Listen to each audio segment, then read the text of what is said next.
হ্যাজাকের আলোয় এবং পুরুষরাই মহিলা সাজতেন, নারী চরিত্র করতেন একেবারে হুবহু যেন নায়িকা। নিজস্ব বলতে হয়তো একটা বড় জায়গা, সেটা হয়তো কারো গৃহস্থের উঠানো হতো, কিংবা হয়তো অনেক ক্ষেত্রে আমরা রাস্তার কিছু অংশ নিই যাতে যান চলাচলের কোনো অসুবিধা না হয়, সেরকম একটা জায়গা রেখে সেই জায়গাতে স্টেজ বানিয়ে আমরা এই সমস্ত যাত্রা করি।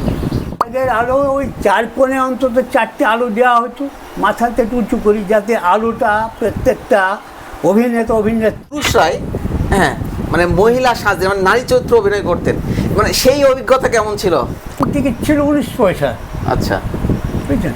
আচ্ছা, 19 পয়সা, তারপর 50 পয়সা, 1 টাকা পর্যন্ত কিছুদিন হয়েছে। যে দেখুন বাংলার ভাগ্যাকাশে দুর্যোগের ঘন ঘটা, তাঁর শ্যামল প্রান্তরে রক্তের আলপনা, জাতির সৌভাগ্য সূর্য অস্তাচলগামী, শুধু সুপ্ত সন্তান।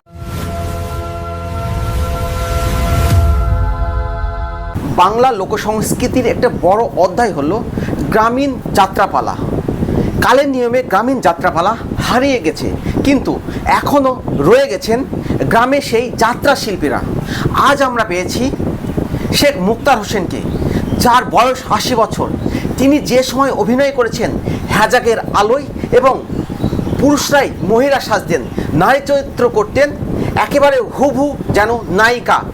আজ আমরা জানবো সেকালের গ্রামীণ যাত্রাপালা কেমন ছিল, যাত্রাপালা সেকালের বৈশিষ্ট্যগুলো কেমন ছিল, মানে কিভাবে মঞ্চস্থ হতো। মঞ্চস্থ বলতে হয়তো একটা বড় জায়গা, সেটা হয়তো কারো গৃহস্থের উঠানো হতো, কিংবা হয়তো অনেক ক্ষেত্রে আমরা রাস্তার কিছু অংশ নিই যাতে যান চলাচলের কোনো অসুবিধা না হয়, সেরকম একটা জায়গা রেখে সেই জায়গাতে স্টেজ বানিয়ে আমরা এই সমস্ত যাত্রা করতাম। এবং মানুষকে যাতে আনন্দ তো বটেই, সেই সঙ্গে সঙ্গে অতীত ইতিহাসের যে অবস্থান বা ঘটনাটাগুলো, এই বাংলায় কী ঘটেছে, ভারতবর্ষে কী ঘটেছে, তার আভাস ইঙ্গিত কিন্তু ওই সমস্ত শ্রোতারা, দর্শকরা পেয়ে যেতেন এবং বুঝতেন অতীত দিলে এই সমস্ত ঘটনাগুলো বাস্তবিক হয়েছে, এবং সেইগুলোকে বুকে ধরে আজকে আমাদের এই যাত্রা হিসেবে শোনা হচ্ছে। সেই যাত্রার সময়কালটা কোন সময় ছিল মূলত? আমরা ধরুন 65-66 সাল থেকে নিজেরা দেখেছি। তখন আমরা নিজেরা যাত্রা যে কলকাতা পার্টিরা তখন কিন্তু বিভিন্ন জায়গায় যাত্রা করত, স্থানীয় এলাকার লোকজনের সহযোগিতা। আর আমরা যখন উদ্যোগ নিলাম তখন এই 65-66 ওই সমস্ত অনুকরণ দেখে শিখি, বা হয়তো নিজেরা কিছু কিছু যারা জানে শোনা একটু অভিজ্ঞ তাদের সঙ্গে পরামর্শ নিই, তাদের যুক্তি পরামর্শের নির্দেশ দিই। আমরা নতুনরা নতুন কিছু শিখতেছি। এইটা মূলত আমাদের এখানে 70-72 সাল থেকে শুরু পুরো। আচ্ছা, এবং এর মেয়াদটা 90-95 পর্যন্ত চলেছে।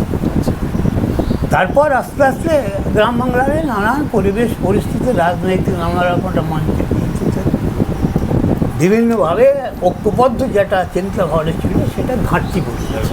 আচ্ছা, সেই সময় যাত্রার মানে সাজসজ্জা, আলোকসজ্জা কেমন কী ছিল?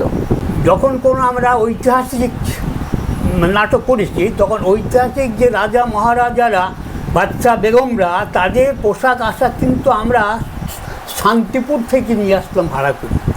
ওরা ওই রকম নবাব, বেগম, সম্রাট, রাজা, রানী বিভিন্ন ধরনের পোশাক, মানে প্রকৃত রাজার যে পোশাক তৎকালীন থেকে ব্যবহার্য হতো সেইগুলো নিয়ে এসে ওরা আমাদেরকে সেও সাজিয়ে দিত।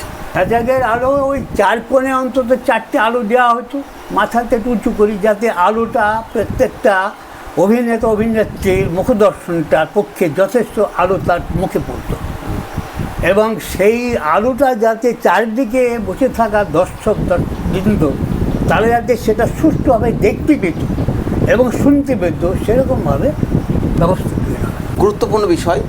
সেই সময় যতটা জানি পুরুষরাই মানে মহিলা সাজতেন, মানে নারী চরিত্র অভিনয় করতেন, মানে সেই অভিজ্ঞতা কেমন ছিল? ছেলেদেরকে মহিলা মেয়ে সাজিয়ে অভিনয় করা হতো, রানী, দাসী, বিভিন্ন প্রসঙ্গে যেখানে। কিন্তু তার পরবর্তীতে এইটাকে বহুমুখী মানে আরও এগিয়ে নিয়ে যাওয়ার জন্যে আমরা বিশেষ করে যাদের সঙ্গে ওই ড্রেস চুক্তি আমরা করতাম, ওরাই কিন্তু তালিম দিয়ে বিভিন্ন জায়গায় ওরা মেয়ে তৈরি করে, আর তার আগে পুরুষরাই সাজত, তাদেরকে নির্দেশ দেওয়া হয়তো, পরামর্শ দিত, ডিরেকশন দিয়ে সেইভাবে তারা তৈরি হয়ে কথাবার্তা বলি অভিনয় করত। কোন ধরনের যাত্রা মূলত আপনাদের গ্রামের দিকে মানে মঞ্চস্থ হতো?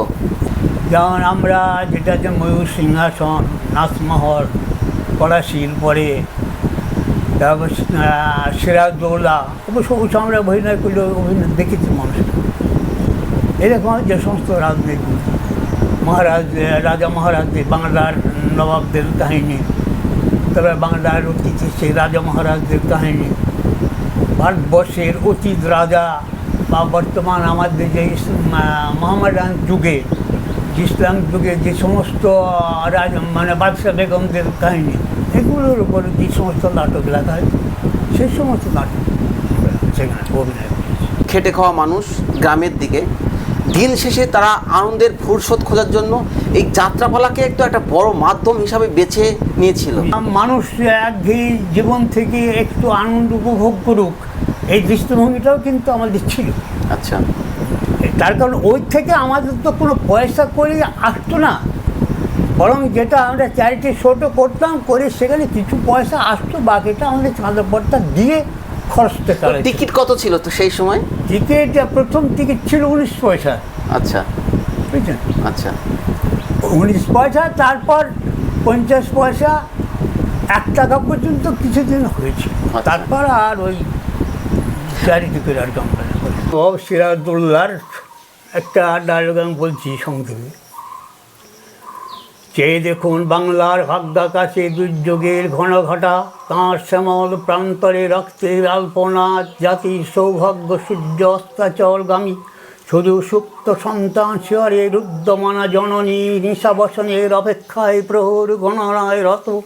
কে তাঁকে আশা দেবে, কে তাঁকে ভরসা দেবে, কে তাকে শোনাবে জাগরণে সে অপয় মানি। ওঠো মা ওঠো, মোছো তোমার অশ্রু জল, 7 কোটি সন্তান হিন্দু মুসলমান, জীবন দিয়েও রোধ করব মরণের এই অভিযান। এটা কোন যাত্রার ডায়লগ? এটা পলাশী সিরাজদৌল্লা।